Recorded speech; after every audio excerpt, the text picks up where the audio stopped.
నంబర్లు మార్చి నొక్కేశారు. భూభారతి పోర్టల్లో కోట్ల రూపాయల్లో ఫ్రాడ్. చలాన్లో మొదటి చివరి అంకెలు తీసేసి పేమెంట్లు. ఒక్క రూపాయిలోనూ సేల్ డీడీ, గిఫ్ట్ డీడీ చేసిన వైనం. సాంకేతిక వైఫల్యం, ఆపరేటర్ల మాయాజాలం.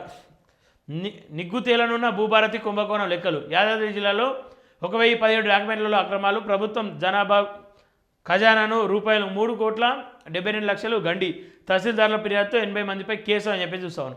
ఇది కేవలం ఇప్పుడు జరిగిందే కాదు, అప్పటి నుండి ఇదే తంతు కొనసాగుతుందని చెప్పేసేమో కాంగ్రెస్ అంటూ ఉంటుంది. కేవలం ఇది ఇప్పుడే అని చెప్పేసేమో వీళ్ళు అంటూ ఉంటారు. ఖాతా నుంచే కోత. సీఎం చలాన్ వాత. నాడు మాటిచ్చి నేడు ఏమార్చిన ముఖ్యమంత్రి. మేనిఫెస్టోలోని పెండింగ్ చలాన్లు 50% రాయితీ.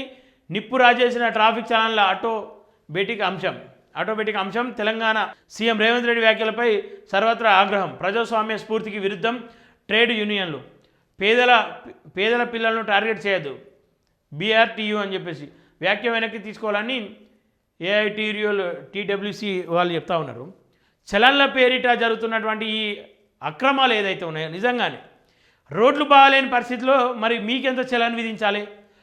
మరి ఏదైతే కరీంనగర్ ఒకసారి ఆయనకు ఫోన్ చేసే ప్రయత్నం చేద్దాం. గతంలో కరీంనగర్లోనే స్వయంగా రోడ్లు బాగలేవు అని చెప్పేసి రోడ్లపైన బైఠాయించి రోడ్లపైన కూర్చొని ఈ రోడ్డు నిర్మాణం చేస్తారా లేదని చెప్పేసి అంటే ఫైన్ కడతారా అని చెప్పేసి కరీంనగర్ కోట శ్యామ్ కుమార్ అని చెప్పేసి రాష్ట్ర వ్యాప్తంగా కూడా అది చాలా సంచలనంగా మారింది. నేషనల్ పేపర్లో కూడా వచ్చింది. మరి అట్లాంటి వాళ్ళ ప్రశ్నలకు మీరు సమాధానం ఏం చెప్తారు?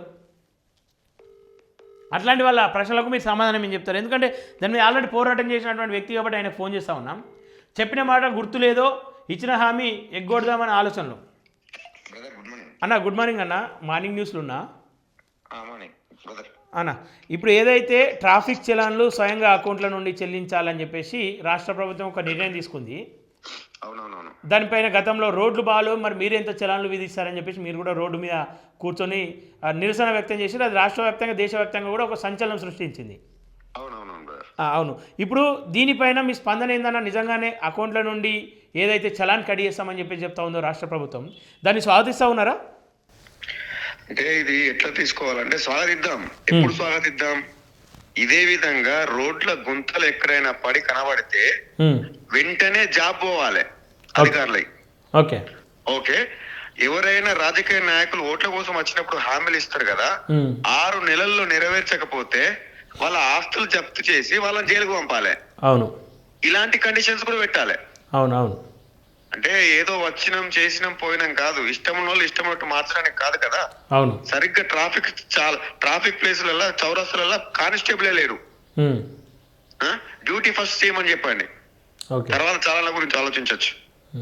దీనిపైన ప్రజలైతే చాలా ఆగ్రహం అయితే వ్యక్తం చేస్తూ ఉన్నారు. ఎందుకంటే కొన్ని సందర్భాల్లో బ్యాంక్ అకౌంట్లో డబ్బులు ఉన్నాయి, ఆ సందర్భంలో ఏంది అని చెప్పేసి ఆగ్రహం వ్యక్తం చేస్తూ ఉన్నారు. అలాగే మీరు ఏదైతే ప్రశ్నలు వేశారో గతంలో రోడ్లు గుంతలుగా ఉన్నటువంటి ప్లేస్లలో ఎట్లాంటి చర్యలు తీసుకుంటారు, ఖచ్చితంగా వాటిపైన హామీలు ఇచ్చిన తర్వాతనే, దానిపైన ఒక క్లారిటీ ఇచ్చిన తర్వాతనే ఈ ఈ ఏదైతే చలన్ల విషయంలో ఇట్లాంటి నిర్ణయాలు తీసుకోవాలని చెప్పి చెప్తా ఉన్నారు. ఖచ్చితంగా ఒకటే చిన్న లాజిక్ కూడా అర్థమైతలేదు.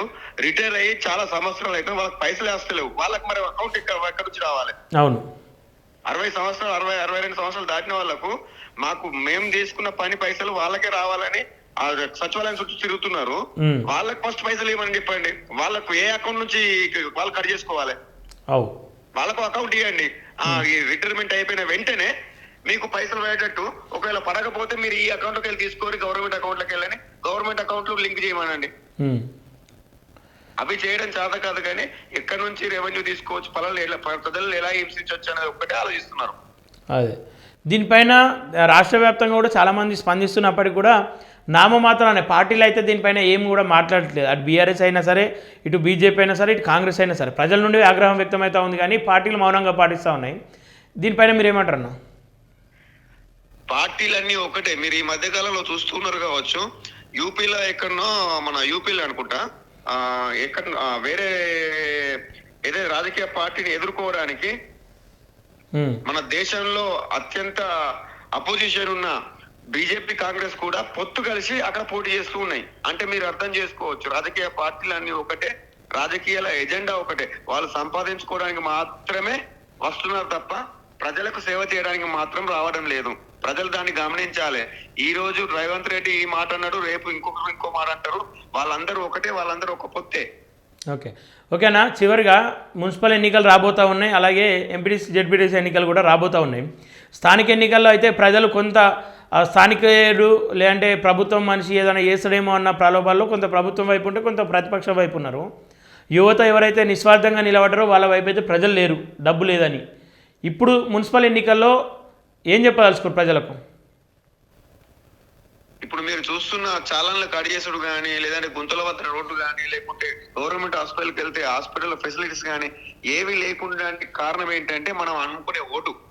మనం నిజాయితీగా నీతిగా మంచి వ్యక్తులకు ఓటేసి గెలిపిస్తే నిజంగా ఈ సమాజం మారుతుంది. కాబట్టి ప్రతి ఒక్కరూ ఆలోచించి ఓటేయండి. అదే విధంగా యువతీ యువకులు కూడా ఆలోచించి ఈసారి ప్రతి మున్సిపాలిటీలో కూడా పోటీ చేయండి. మీరు ముందుకు వస్తేనే ఈ రాజకీయాలు మారుతాయి. యువత రావాలి, రాజకీయాలు మారాలి అని మన స్వామి వివేకానంద గారు కూడా చెప్పారు. కాబట్టి ఖచ్చితంగా యువకులు ముందుకు వచ్చి ఈ రాజకీయాలు మార్చాలని కోరుకుంటున్నాను. ఓకే అన్న, thank you so much. Thank you. Okay, చూస్తారు కదా, ఏదైతే కోట శ్యామ్ కుమార్ భారతీయుడు అని చెప్పేసి కూడా అంటారు. కరీంనగర్ జిల్లా వేదికగా, కరీంనగర్ టౌన్ వేదికగా అనేక సమస్యలపైన చాలా కొంతకాలంగా కొట్లాడుతూ ఉన్నాడు. ఆయనను చూసి చాలామంది యూత్ కూడా ఇన్స్పైర్ అయ్యి ఆయన దగ్గరికి వచ్చి అదే తరహాలో కొట్లాడేందుకు సిద్ధమవుతూ ఉన్నాడు. యువత ఎప్పుడైతే మేల్కుంటుందో, యువత ఎప్పుడైతే కళ్ళు తెరుస్తుందో, యువత ఎప్పుడైతే మత్తు నుండి మొద్దు నిద్ర నుండి బయటపడుతుందో అప్పుడు ఎంతో కొంత మార్పు మొదలవుతుంది, ఒక విప్లవం మొదలవుతుంది, ఒక నాయకుల్లో ఒక భయం మొదలవుతుంది. ఈ దిశ ఖచ్చితంగా అందరూ మాట్లాడాలి. లేకపోతే ఇదేం కొత్త కాదు, ఇదేం పాత కాదు. మనకి ఇట్లాంటి చలాన్లు వందలు పడతాయి, ఇట్లాంటి చట్టాలు కొత్త వందగా వస్తాయి. మనం నష్టపోతాం, మనం ఆగమవుతాం, మన బతుకులు ఆగమవుతాయి. కట్టాల్సింది మనం, తీర్చాల్సింది మనం. రోడ్లు బాగాలేకపోతే రోడ్డు బాగాలేదు స్కిడ్ అయి పడ్డ వాళ్ళు అనేక మంది చనిపోయారు. వాళ్ళ సావులో కారణాలు ఇవ్వడు. మరి మీ నిర్లక్ష్యం కాదా? ఈ ప్రభుత్వం కాదా? వాళ్ళ సావులకు కూడా మీరే బాధ్యత వహించాలి. పడ్డ మరుక్షణమే హాస్పిటల్ ఖర్చు మొత్తం మేమే కట్టుకుంటాం, పక్కనున్న ప్రైవేట్ హాస్పిటల్ ఎక్కడున్నా సరే అక్కడికి వెళ్ళండి మీరు అని చెప్పేసి ఒక చట్టం తీసుకురారే. మరి సిగ్నల్ దగ్గర సరైన సెక్యూరిటీ లేకుండా ఏదైనా తప్పు జరిగితే అక్కడ తప్పుకు మొత్తం పూర్తి బాధ్యత మేమే వహిస్తాం. అక్కడ వాహనాలు ఏవైతే ఖరాబ్ అవుతాయో ఆ వాహనాలకు మేమే ఖర్చు భరిస్తాం. మీరు హాస్పిటలైజ్ అయితే మేమే ఖచ్చితంగా వాటికి డబ్బులు చెల్లిస్తామని చెప్పేసి ఒక చట్టం ఎందుకు తీసుకురారు? ఎందుకు మాట్లాడదానిపైన?